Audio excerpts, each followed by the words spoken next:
আমাদের এই আমার এক শহীদের মা, আমি শহীদের বাবা, যাত্রাবাড়ি থেকে শহীদ মিরাজের বাবা। আমরা রাষ্ট্রীয়ভাবে কোনো দাওয়াত পাই নাই। আজকে জুলাই সনদ তো আমাদের জন্য, তারপর আমরা খুশি, অশেষ আল্লাহর রহমতের আজকে এই ধরনের কাজটা হয়েছে। আমরা রাজপথে ছিলাম, সেখানে আমাদের উপরে পুলিশ লাঠিচার্জ এবং কারা এই মক তৈরি করলো, কে বা কারা, তাদের জন্য আমরা কেন শহীদ পরিবার আপনার মাধ্যমে দেশবাসীর কাছে, রাষ্ট্রের কাছে, দেশের জনগণের কাছে বলতে চাই, আজকে যারা এই ঘটনা ঘটাইলো তাদেরকে চিহ্নিত করে রাষ্ট্রের সমাজের কাছে কারা এগুলো ঘটনা ঘটাইলো, আর এই দায় কেন আমরা শহীদ পরিবার মাথায় নেব। আমাদের শহীদ পরিবার সন্তানরা হাসপাতালে মাথায় বুটের লাঠির বাড়ি, কেন আজকে এই ধরনের ঘটনা ঘটলো। আমি আপনার মাধ্যমে দেশবাসীর কাছে বিচার চাই, সুষ্ঠু তদন্ত চাই। আমরা দেখতে পাচ্ছি এক শহীদ সন্তানের জননী আজকে এই যে শহীদ মিরাজ, আমার ছেলে যাত্রাবাড়ি, কেন আজকে আমাদের উপরে এই ধরনের আচরণ করলো, ঘটনা ঘটাইলো, আমরা এটা তীব্র নিম্নত প্রতিবাদ জানাচ্ছি। আপনার মাধ্যমে দেশবাসীর কাছে এটা সুষ্ঠু আমরা তদন্ত চাই, কে বা কারা এই ধরনের ঘটনা ঘটাইলো। আমরা তো এখানে শুনতে আসছি, আমরা তো কারোর সাথে ঝগড়া করতেই নেই, আমরা হচ্ছে সম্মানীয় লোক, আমরা কেন ঝগড়া করব। আমাদের সম্মান করে নাই, আমরা রাজপথে ছিলাম, এই জন্য কারা এই ধরনের ঘটনা ঘটাইলো। আমরা আপনার মাধ্যমে দেশবাসীর কাছে, আমি এক শহীদ পিতা হিসাবে বিচার চাচ্ছি, সরকারের কাছে বিচার চাচ্ছি। সরকার যাতে সুষ্ঠু তদন্ত করে যারা নাকি অপরাধী করেছে তাদেরকে যাতে আইনের কাঠগড়ায় দাঁড় করানো হয়। যখন প্রশাসন আপনাদের উপর লাঠিচার্জ করে বা হামলা করে, তখন কি আপনারা ওইটার মধ্যে ছিলেন? কত মানুষ আহত হয়েছে বা না, এইটা আমি ঘটনার পরে আসছি, যেহেতু আমি পিছন দিয়ে আসছি, বৃষ্টি ছিল, আমি বৃষ্টির মধ্যে ভিজা আমি এসেছি, তখন ঘটনা শেষ হয়ে গেছে। গ্যাঞ্জামের সময় আমি ছিলাম না, আমি গ্যাঞ্জামের পরে আসছি। আমার ছেলে মানা করতেছে, বাবা তুমি এখানে আইসো না, এখানে গন্ডগোল হইতেছে। আজকে আমাদের জুলাই সনদ, আমরা আসতে পারবো না, কারা আসবো। এই জন্যই আমি কোনো জিনিস বাধা না করে আমি চলে আসছি, রাজপথে দাঁড়িয়ে সাধারণ জনতার কাতারে এসে আমি দাঁড়িয়ে আমি জিনিসগুলো শুনতে চেয়েছিলাম।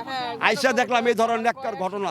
তাই বাবা, আপনাদের মাধ্যমে দেশবাসীর কাছে, দেশের জনতার কাছে, রাষ্ট্রের কাছে আমরা সঠিক বিচার চাচ্ছি। আজকে কেন শহীদের উপরে হাত তোলা হলো, তারা কারা, আর এখানে কারা গ্যাঞ্জাম করলো, তাদেরকে চিহ্নিত করে আপনার আইনের আওতায় তাদেরকে যাতে সুষ্ঠুভাবে তাদেরকে নিয়ে আসে। আমি এইটাই আমার একটা প্রত্যাশা।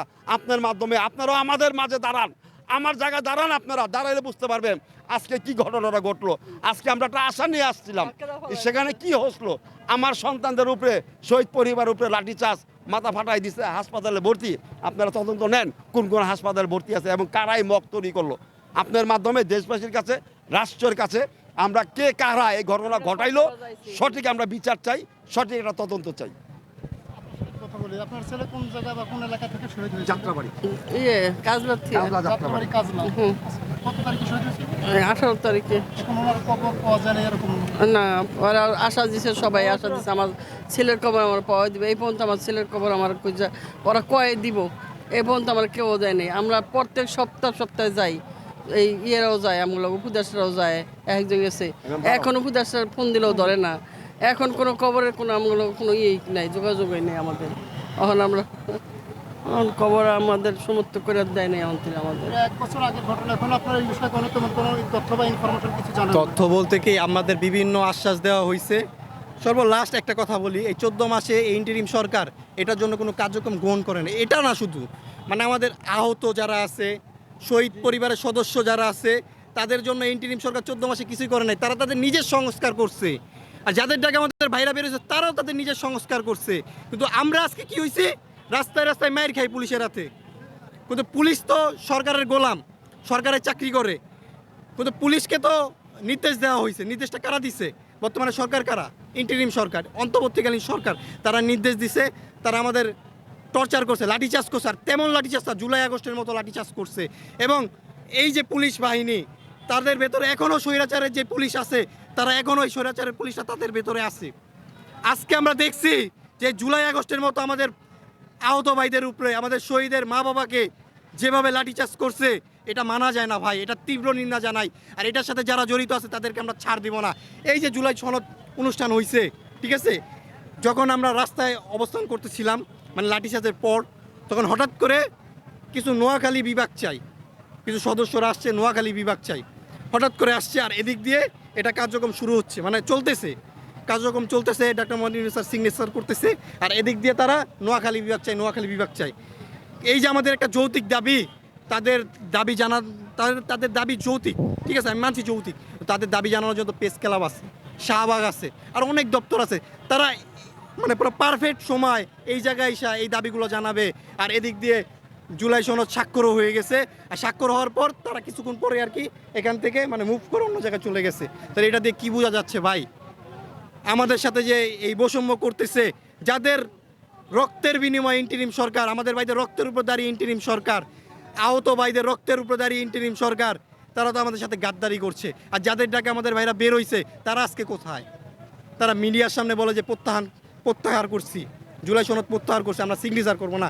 দেখেন একটা বিষয় স্পষ্টভাবে বলতে চাই, আজকে লজ্জার সাথে ঘৃণার সাথে বলতে চাই যে ইন্টারিম সরকারকে আমরা বসাই নাই, এটা যারা বসাইছে তারাই আজকে তাদের সমালোচনা করতেছে। কিন্তু আমার কথা, ইন্টারিম সরকার ডাক্তার মোহাম্মদ ইউনূস স্যার, আপনি কি ভুলে গেছেন যে 2000 অধিক মায়ের সন্তান নির্বিচারে গুলি করছে, অনেক মায়ের সন্তানকে ওয়ারিশকে বেয়ারিশ বানিয়ে দাফন করছে, এবং কি বিগত 14 মাসও জানে না তাদের ছেলেদের কবর কোনটা। যেমন আমি আমার ভাইয়ের কবর কোনটা আজও জানি না। 18 জুলাই আমার ভাই বাসার থেকে বেরোইছে, আর ফিরে নাই, আমার ভাইয়ের লাশটাও ফিরে নাই। এই 14 মাসে ইন্টারিম সরকারের বিভিন্ন দপ্তরে গেছি, ভিক্ষা পর্যন্ত, ভিক্ষা যেভাবে, ভিক্ষার থালা যেভাবে মানে ভিক্ষা যেভাবে চায় সেভাবে বলছি, স্যার এই কাজটা করেন। আমি তো জানি আমার ভাইকে ওখানে দাফন করছে, কিন্তু কবর কোনটা আমি জানি না, আজও ওখানে আছে কিনা আমি জানি না। কিন্তু এখানে আরও যারা আছে তাদের ফ্যামিলিরা পাগলের মতো খুঁজতেছে, তাদের ফ্যামিলিরা জানেই না তাদের ছেলে যে বেওয়ারিশভাবে পড়ে আছে। তারা কেউ বেওয়ারিশ, তারা সবাই ওয়ারিশ, তাদের সবার ছিল পিত্ত পরিচয়, ছিল পরিবার। স্বৈরাচার সরকারের কারণে তাদেরকে দাফন করাচ্ছে, সেই স্বৈরাচার সরকারের আজও কেন বিচার হলো না? আমি এই ইন্টারিম সরকারকে বলতে চাই, আপনারা বিভিন্ন তালবাহানা দেখাচ্ছেন, এই যে ট্রাইব্যুনাল গঠন করছেন, মূলা ঝুলাইতেছেন, এই মূলা ঝুলানো কবে শেষ হবে বলেন? আর কিছুদিন পর বলবেন যে আমরা নির্বাচন দিয়ে দিব। এই নির্বাচনের জন্য কি আমাদের ভাইরা মারা গেছে? আমাদের ভাইরা বৈষম্য দূর করার জন্য জীবন দিয়েছে, আমাদের ভাইরা বৈষম্য দূর করার জন্য কেউ কারো হাত গেছে, কারো পাও গেছে, এখনো আর কি হাসপাতালে কাতরাচ্ছে। আমাদের ভাই জুলাই গণঅভ্যুত্থানে আহত যোদ্ধা আতিক, যে আতিককে মানে হাত লাগানো হয়েছে, সেই আতিকের হাত আজকে পড়ে গেছে, তাও আতিককে পুলিশ লাঠিচার্জ করছে। এর তীব্র নিন্দা জানাই শহীদ পরিবার এবং আহতদেরকে পুলিশ কেন লাঠিচার্জ করলো, এর তীব্র নিন্দা জানাই। আর ডাক্তার মোহাম্মদ ইউনূস স্যারকে বলতে চাই যে এই লাঠিচার্জের নির্দেশ কারা দিয়েছে, তাদের স্পষ্টভাবে বলতে হবে তারা কিভাবে এই লাঠিচার্জের হুকুম দিল, এর তীব্র নিন্দা জানাই। আল্লাহ হাফেজ, আর কিছু বলতে চাই না আপনাদেরকে, কারণ আপনারা শুধু আমাদেরকে খালি খুঁচান, বুঝছেন, খুঁচান, আপনারা যৌক্তিক কথাগুলো তুলে ধরেন না। আর আরেকটা বিষয় বলি, আপনারা অনেক কথা কাইটা দিবেন ভাই, আপনাদেরকে বলে আমি কি বলবো বলেন, অনেক বিষয় কাইটা দিচ্ছে ভাই আমাদের ভাইদের, আমার ভাইয়ের এই বিষয়গুলো আমি রায়ের বাজার বুদ্ধিজীবী কবরস্থান অনেক সাংবাদিককে নিয়ে গেছি ভাই, তারা ভিডিও ফুটেজ, ভিডিও কাভারও করছে, ডকুমেন্ট ভিডিও করছে, কিন্তু ভাই আমি ভিডিওগুলো শেয়ার করছিলাম আমার ফেসবুকে, আজকে দেখি সেই ভিডিওগুলো নাই, সেই ভিডিওগুলো তারা ডিলিট করে ফেলছে।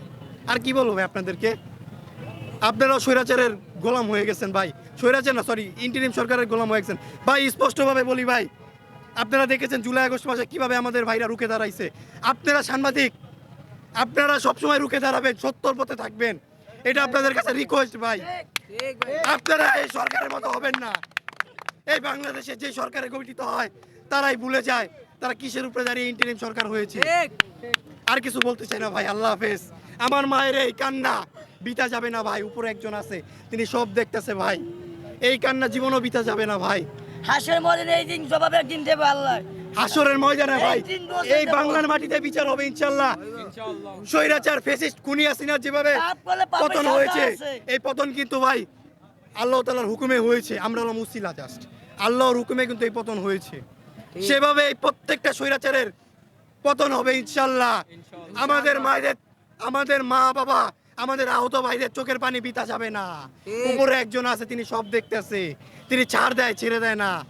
যে সনদে বিপ্লবের কথা কোনো উল্লেখ নাই, যে সনদে আমাদের ভাইদের স্পষ্ট কোনো, আমাদের ভাইদের যে ভবিষ্যতে যে আর কি আপনার আমাদের ভাইদের নিরাপত্তা, সেই নিরাপত্তার বিষয়ে কোনো কিছুই নাই, আইন ভিত্তিক কোনো কিছুই নাই, সেই সনদ আমরা মানি না। তারা মুখে অনেক কথা বলে ভাই, তাদের মুখের কথা আমরা আর বিশ্বাস করব না। এবার দেখবেন আহত এবং শহীদ পরিবাররা কি করে। এতদিন আমরা 14 মাস অপেক্ষা করছি, আপনারা কি করেন? এই 14 মাস আমরা দেখেছি আপনারা আপনাদের নিজেদের সংস্কার করছেন এবং ফ্যাসিস্ট আওয়ামী লীগকে আপনারা পুনর্বাসন করার জন্য পায়তারা করতেছেন ভাই। আমরা ভাই বোকা না ভাই, আমরা বুঝি, সব কিছু বুঝি ভাই, আমরা পিটার খাই না।